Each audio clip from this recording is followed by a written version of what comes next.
Mesdames, Messieurs, bonsoir. Bienvenue à une nouvelle émission de Zoom Appalaches. Ce soir, on parle d'astronomie. Alors, vous allez pouvoir être dans la Lune ce soir.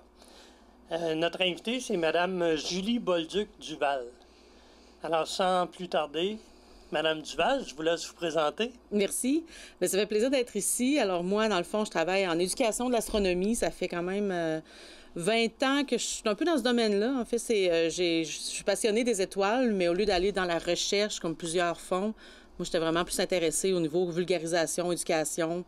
Puis j'ai enseigné quelques années ici au cégep de Thetford aussi, mais depuis 5-6 ans, là, je suis à temps plein à enseigner, donner des formations en ligne en astronomie. D'accord, mais vous donnez vos formations en ligne sur le site qui s'appelle Découverte de l'univers. Oui, c'est ça. C'est un site qui a été fondé ou formé en quelle année? Bien, c'est un programme, en fait, qui a commencé il y a 10 ans. Donc, c'était notre première formation a été justement mai-juin 2011. Oui, c'est ça, ça fait bien 10 ans. Puis, ça a grossi depuis ce temps-là. Donc, on a commencé petit, puis à fur et à mesure d'avoir du financement, on a réussi à grossir le projet. Maintenant, c'est mon emploi à temps plein là, sur le programme Découverte de l'univers, à la découverte de l'univers, où on le fait aussi en anglais, Discover the Universe. Ça, c'est financé par? C'est un programme de vulgarisation scientifique. C'est surtout financé par les astrophysiciens au niveau canadien. Donc, l'Université de Toronto, maintenant, est derrière le projet. D'autres organismes au niveau québécois ou canadien. Et on fait des demandes de financement aussi là, pour la communication scientifique. Le centre de recherche, le CRAC? Oui, c'est ça. Il finance aussi? Un peu, c'est ça. C'est le centre de recherche... En astrophysique du Québec, c'est ça. Donc, c'est vraiment les chercheurs, là, ceux qui font de la recherche en astrophysique au Québec, c'est leur association. Oui. OK. Puis les formations en astronomie que vous faites, ça se fait à 3 niveaux. Il y a le niveau des enseignants au primaire, des enseignants au secondaire et puis des amateurs. Est-ce qu'il y a des grosses différences entre le primaire, le secondaire et les amateurs? Oui, en fait, le primaire, notre but, c'est vraiment d'aider les enseignants. Hein, puis c'est beaucoup, comme on est au niveau canadien aussi, les programmes scolaires varient d'une province à l'autre, donc c'est un peu plus difficile des fois de dire exactement à quel niveau. Mais notre but, c'est vraiment d'outiller les enseignants. Donc, au primaire, on va plus avec la base, observation du ciel, Terre, Lune, système solaire. Au niveau secondaire, on pousse un peu plus loin. Est-ce qu'il y a de la vie ailleurs dans l'univers? L'histoire de l'univers, du Big Bang à aujourd'hui. Puis pour les animateurs, dans le fond, ça, c'est vraiment un cours qu'on donne avant l'été, qui est pour un peu outiller les gens dans les camps d'été ou les parcs qui voudraient faire des activités à l'extérieur ou des scouts, par exemple.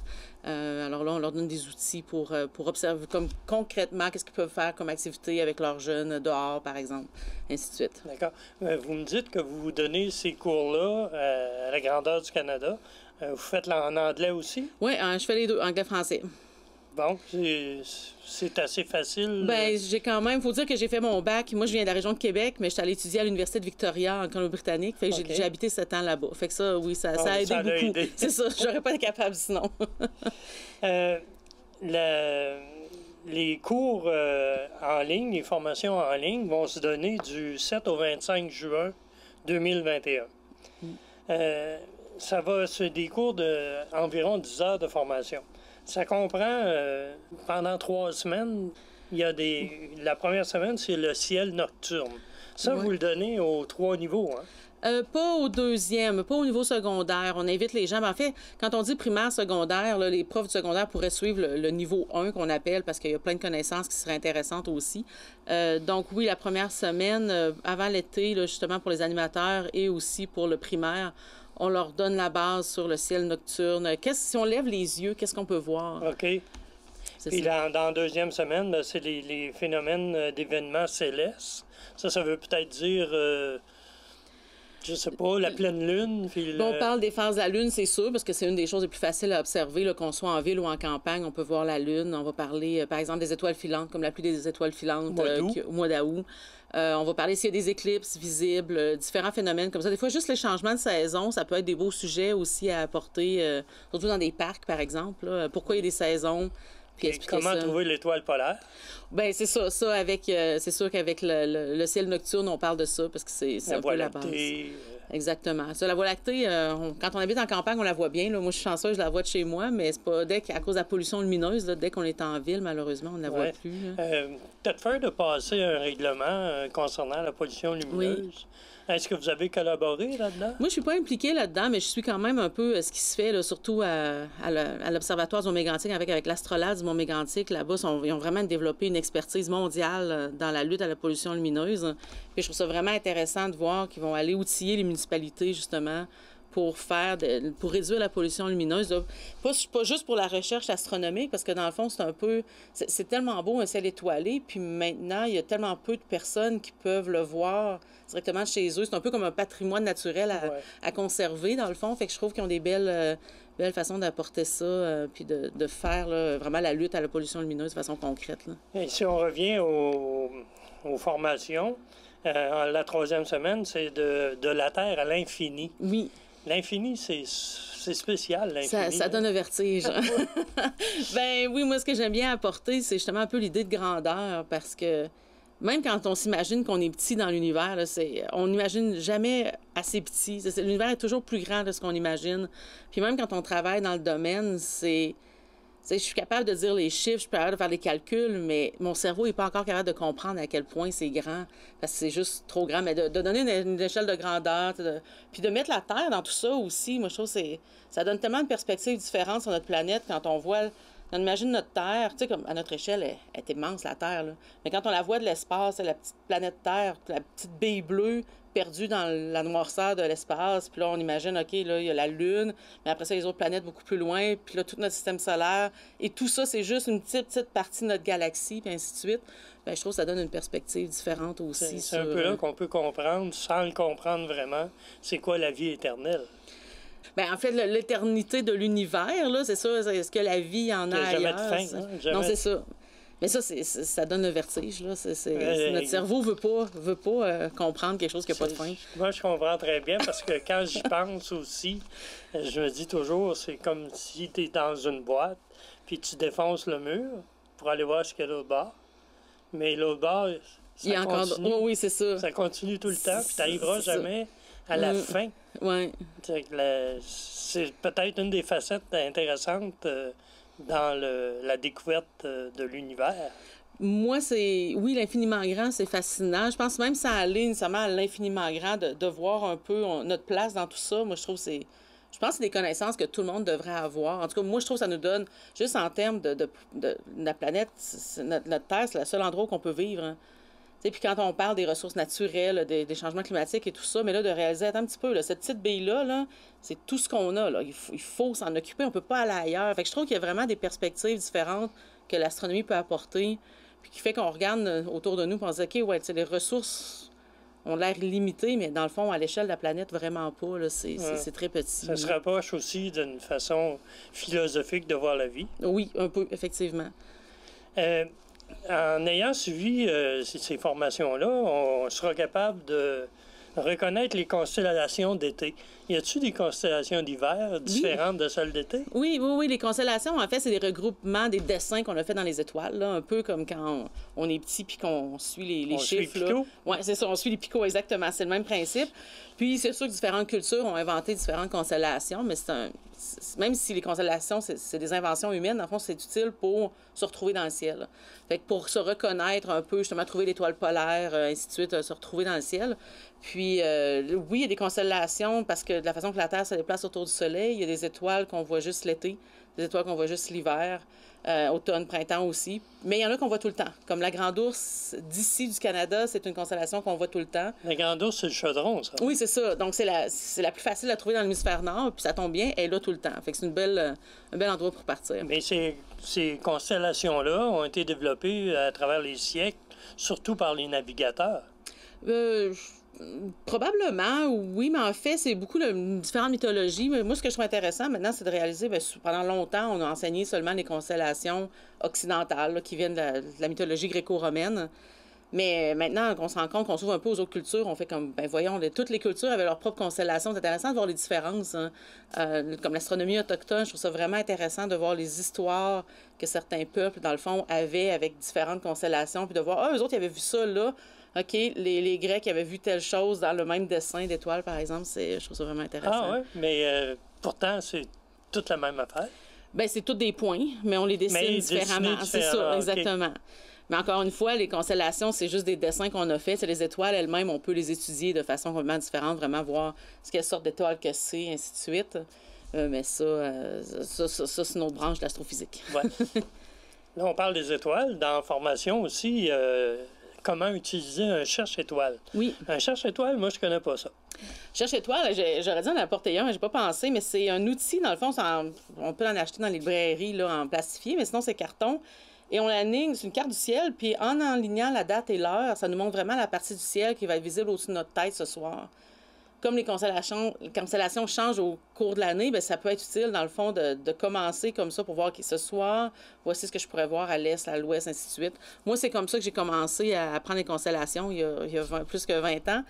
Puis maintenant, il y a des façons un peu plus faciles. Dans le fond, c'est qu'avec un téléphone cellulaire intelligent, il y a des applications qu'on peut utiliser aussi, qui vont nous montrer le ciel. Puis là, à cause de tous les détecteurs que nos cellulaires ont, on peut juste pointer notre cellulaire dans le ciel, puis ça va nous dire c'est quoi les étoiles qui sont dans cette direction-là. Fait que ça, c'est comme des cherche-étoiles intelligents. Mais moi, je trouve qu'il y a encore de la valeur avec la version papier, surtout avec des jeunes, par exemple, faire une activité, puis de jouer, puis de comprendre. Tout le monde un cellulaire intelligent. Effectivement, c'est ça. Mais dans ces applications-là, c'est mis en ligne par les centres de recherche? Ça, il y a différents groupes, en fait, qui en font. Là. Star Walk, c'en est un. Sky Safari, c'en est d'autres. Il y a plusieurs applications comme ça que différents groupes vont créer, qu'on peut télécharger. Il y en a des gratuites, il y en a pour quelques dollars. Mais c'est intéressant, en tout cas, s'il y en a qui veulent essayer, c'est des belles applications. C'est ça. Il y a de plus en plus de gens qui ont des téléphones intelligents. C'est ça. Il s'agit qu'ils cherchent l'application. C'est ça. Ils font une recherche astronomie ou même planétarium aussi, je pense que ça peut en sortir. Ouais. OK. Puis, un des derniers buts du cours, c'est de familiariser avec le concept en astronomie. Le concept en astronomie, ça veut dire quoi, vraiment? Bien, en fait, c'est de différents concepts en astronomie. Là, si on pense à la formation, bien, souvent, c'est, par exemple, les phases de la Lune, justement, que c'est un phénomène qu'on peut observer, mais de vraiment bien les comprendre, les expliquer. Pourquoi il y en a 13 par année? Oui, c'est ça, mais ça dépend pas toujours. Mais oui, c'est ça. Donc, effectivement, là, de comprendre un peu les différents concepts. Puis, dans certains, comme là, présentement, je suis en train de donner ma formation niveau 2. Bien là, c'est plus pour le secondaire, pour les enseignants secondaires. Fait que je pousse un peu plus au niveau de la recherche aussi, différents phénomènes. Par exemple, là, comment on utilise les impacts ou les cratères, un peu pour étudier les autres objets dans le système solaire. Donc, j'essaie de relier des fois la recherche un peu avec ce que les jeunes vont apprendre à l'école. Là. OK. Mais ça, c'est toujours enseigné aux profs pour être transmis aux étudiants de leur classe. C'est ça. Donc, moi, je suis vraiment là pour outiller les enseignants qui, eux, ensuite, vont appliquer tout ça. Ça fait-tu partie de certains programmes au niveau scolaire? Oui. Le Terre et Espace, ça, c'est dans le programme scolaire dans toutes les provinces et territoires au Canada. La réalité qu'on remarque, c'est que souvent, surtout au primaire, c'est pas des spécialistes du tout du domaine. C'est quand même un côté de la science qui peut peut-être faire un peu peur, dans le fond, quand on ne connaît pas le domaine. Surtout que les jeunes ont 10 000 questions. Dès qu'on ouvre un peu l'astronomie, ça explose des questions. Fait que je peux comprendre que c'est intimidant d'enseigner ça, des fois, au départ. Donc, moi, mon but, c'est vraiment d'aider les enseignants à passer cette première barrière-là de « je suis pas trop sûr que je veux embarquer là parce que je connais pas grand-chose ». Puis ensuite, les outiller. Vous devez être énormément sollicité. Bien, les formations, c'est quand même assez populaire, oui. Puis quand on va rejoindre les profs directement, là, c'est sûr que là, les questions... des centaines de courriels qui vous rentrent à chaque semaine? Quand même pas, là, mais de plus en plus. Vous abordez aussi différents thèmes. Vous abordez la formation des structures et l'évolution et mort des étoiles. C'est qu'on peut observer, si quelqu'un qui observe longtemps, il peut voir mourir une étoile? Bien, les chances que ça arrive là, durant notre vie, c'est quand même minuscule dans le sens que les étoiles vont vont exister pendant des millions ou des milliards d'années. Mais ils ne sont pas éternels. Même si pour nous, ça paraît éternel, ils ne sont pas éternels. Fait que oui, les étoiles, ça change. Comme le Soleil, il y a une formation, le système solaire s'est formé. Le Soleil, il va être là, il est à peu près au milieu de sa vie, mais il va être là pendant environ 10 milliards d'années, mais éventuellement, il va changer. Il va y avoir comme une fin à ça. Fait que oui, comprendre l'évolution des étoiles, c'est un domaine de recherche là, en astrophysique.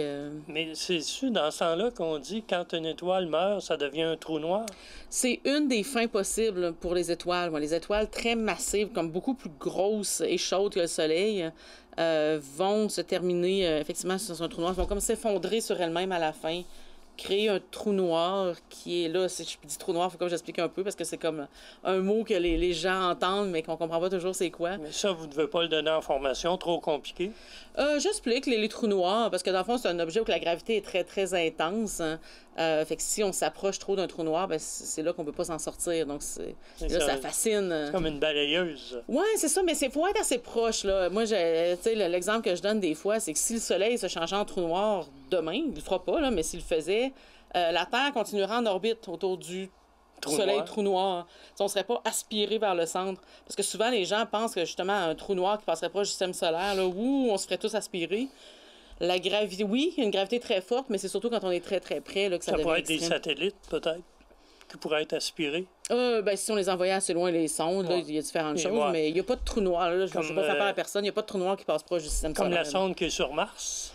Oui, ben là, oui, il y a une nouvelle sonde qui vient d'arriver sur Mars dans les derniers mois. Puis là, récemment, justement, c'est une astromobile qu'on dit en français, un rover en anglais, donc vraiment là, qui roule, un petit robot qui roule, petit, quand même assez gros, qui roule sur Mars, qui va étudier pourquoi on étudie tant Mars. En gros, c'est qu'on pense qu'il y avait des conditions peut-être bonnes pour la vie dans le passé. Donc, est-ce qu'il y aurait déjà eu de la vie?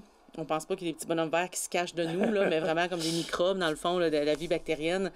Donc, c'est un peu toujours la curiosité qui nous amène à étudier Mars. Et là, dans les derniers jours, dans le fond, il y a eu le petit hélicoptère qui a volé. Qui a volé pendant 30 secondes. Ah, pas plus que ça? Non, ça n'a pas été très long. Mais c'est vraiment pour tester parce que Mars, il y a une atmosphère. Sur Mars, c'est pas d'oxygène, on ne pourrait pas respirer, mais c'est à peu près juste 1% la densité de l'atmosphère sur la Terre. Donc, on sait que pour voler, les avions, les hélicoptères ont besoin de l'air, justement, pour la portance. Fait que c'était un test. Est-ce qu'on peut voler sur Mars? Je lisais que les palmes tournent excessivement vite. Oui, je dois avouer que j'ai pas le chiffre, un peu mais comme un colibri. Oui, c'était extrêmement vite, effectivement, oui. D'ailleurs, il y avait une Québécoise qui était dans cette équipe-là. On l'a vu beaucoup aux nouvelles récemment. Là, elle faisait de la vulgarisation. Oui, elle est super inspirante. J'ai eu la chance de la rencontrer aussi. Puis c'est vraiment une femme inspirante. Fait que c'est le fun de voir là, un peu d'avoir une vue privilégiée de ce qui se passe là-bas parce qu'elle est vraiment bonne à expliquer. Alors, pour vous, dans la découverte de l'univers, ça va devenir un élément super important, cette mission-là? Bien, oui et non. Il y a tellement de missions que je suis pas capable de toutes les couvrir en détail, dans le fond, mais j'essaie de me garder au courant. En fait, ça m'intéresse, fait que j'essaie de suivre les nouvelles, les actualités astronomiques. Mais je peux pas... Il y a beaucoup de missions, dans le fond. Présentement, il y en a une autour de Jupiter aussi, qui prend des images absolument incroyables de Jupiter, la sonde Juno, qui est là depuis quelques années. Il y a les Chinois aussi qui sont allés... En fait, c'est ça, il y a la Chine, puis les Émirats arabes unis qui ont envoyé des sondes aussi autour de Mars là, pour la première fois cette fois-ci. Là. Mars revient proche de la Terre aux 2 ans environ. Fait qu'à chaque 2 ans, il y a une nouvelle flotte de sondes qui y va. Là. Fait que cette fois-ci, vous n'avez pas le choix de vous tenir au courant parce que des questions là-dessus, vous allez en avoir. C'est ça. Parce que c'est médiatisé beaucoup. Oui. Alors, c'est probablement ce qui amène des questions de la part des étudiants et des profs aussi. Oui. Mais ça, je trouve important aussi de regarder qu'est-ce qui se passe quand il y a des grosses nouvelles qui vont dans les médias traditionnels. Là, c'est sûr qu'il y a des médias plus science, mais dans les médias traditionnels, moi, j'essaie vraiment de me tenir au courant pour outiller les profs à en parler, justement, parce que c'est à ce moment-là, les jeunes peuvent arriver avec des questions. Les profs aussi vont en avoir. Ouais. Fait que là, vous abordez aussi la physique solaire. En fait, il y a l'évolution du Soleil, mais il y a aussi, par exemple, le Soleil, il y a un cycle. À tous les 11 ans, il est plus actif, qu'on dit. Il n'y a pas nécessairement en termes de plus lumineux, là, mais il se passe des choses, par exemple, qui vont créer des aurores boréales. Hein. Des explosions solaires. Oui, c'est ça. Que Hydro-Québec déteste, d'ailleurs. Oui, c'est ça. La fameuse panne de 1989, si je me souviens bien, c'était dû à l'activité solaire. Mais le beau côté de la chose, c'est qu'il y a plus d'aurores boréales aussi. Fait que là, on était dans le creux des dernières années de l'activité solaire. Là, ça va augmenter dans les prochaines années. Mais les aurores boréales, il faut des nuits des nuits noires. C'est sûr que quand on arrive à l'été, qu'il ne fait pas noir avant 10-11 heures, c'est pas le meilleur moment en général. Mais c'est sûr que plus on est au nord, plus on va en voir. On en voit surtout l'automne. Hein? L'automne et le printemps, en général, sont bons pour ça. C'est le soleil qui reflète sur les glaces. Actually, non, vraiment pas. C'est vraiment... C'est ce qu'on disait avant. Ouais. C'est ça, ce qu'on disait avant. Mais non, c'est l'activité. C'est le soleil, dans le fond, qui envoie plein de particules dans l'espace. Ça, il en envoie tout le temps. Mais quand il y en a plus... éventuellement, ils vont vraiment plus... On a notre bouclier, qui est notre champ magnétique. Puis ces particules-là du soleil, dans le fond, vont contourner le champ magnétique, vont rentrer au pôle, puis ils font briller l'atmosphère. OK. Donc, ça n'a pas rapport aux glaces non, pas du tout. Ah, mais ça a été longtemps une théorie apportée parce qu'on les voyait plus au nord, évidemment, où il y a les glaces. Ouais, on disait que le soleil reflétait sur les glaces. Oui. Mais c'est pas ça. C'est pas ça du tout. Au moins, on aura appris ça ce soir. Vous avez aussi la physique du milieu interstellaire. Ça veut dire quoi, ça? Oui, ça, c'est plus des domaines de recherche plus poussés. En fait, au Québec, là, je pense que ça, c'est des domaines de recherche du Centre de recherche en astrophysique du Québec. Là. Il y a beaucoup de recherche qui se fait ici. Souvent, quand les gens pensent à astronomie, ils vont penser la NASA. Mais en fait, le Canada est vraiment un leader dans le monde en recherche astronomique et le Québec particulièrement dans le Canada. Donc, la physique des milieux interstellaires, dans le fond, c'est en termes qu'on utilise, moi, des fois, c'est plus les nébuleuses. Hein. Donc, des nébuleuses, c'est très photogénique en passant. Donc, si vous allez voir sur Internet, des nébuleuses, c'est très, très beau. C'est des immenses nuages de gaz et de poussière où les étoiles vont se former. Puis de la façon que ça reflète la lumière, que ça va émettre la lumière, c'est très, très beau. Mais ça c'est le côté, moi, quand on prend des photos puis que c'est beau puis qu'on s'émerveille devant l'univers. Mais justement, il y a des chercheurs ici au Québec qui étudient un peu là, comment tout ça, ça fonctionne, comment ça évolue, comment que les étoiles se forment pour un peu comprendre aussi comment... Ça va pas dans la formation? Non, je vais aux nébuleuses dans les formations, mais pas à la physique là, de ça poussé. Ouais, c'est ça. Puis la cosmologie? Cosmologie, ça, c'est l'histoire de l'univers au complet, comme quand on parle du Big Bang à aujourd'hui. Et ça, vous l'enseignez? Ça, je l'enseigne un peu, oui, c'est ça. Pas en gros détail, là, mais juste de comprendre que l'univers évolue, que ça change, dans le fond. Pourquoi on sait qu'il y a eu un Big Bang, en fait, que l'univers est en expansion depuis 13,8 milliards d'années, bien ça, je l'explique un peu. Puis comment la matière s'est rassemblée pour former, bien, finalement, tout ce qu'on voit autour de nous aujourd'hui. Puis on continue à voyager à partir de ce Big Bang-là.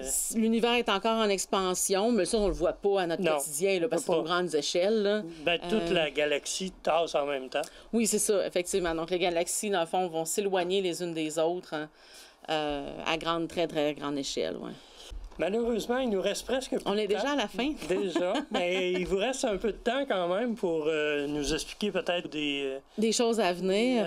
Des éclipses possibles. Oui, bien, il y a une éclipse, justement, je le mentionnais, il y a une éclipse solaire qui s'en vient le 10 juin prochain, qui va être très tôt le matin là, pour la région. Ici, c'est à partir du lever du soleil, qui est un peu avant 5 heures, je me souviens bien, puis ça va finir à 6h40. Fait que là, il faut se lever de bonne heure. C'est pour les lève-tôt. C'est pour les lève-tôt, mais ça vaut la peine parce que la Lune va... En fait, une éclipse solaire, c'est... Le soleil est là, puis la Lune va passer devant le soleil, donc elle va cacher une partie du soleil et elle va quand même couvrir au-dessus de 70% du soleil là, d'ici. Fait que quand même une bonne éclipse.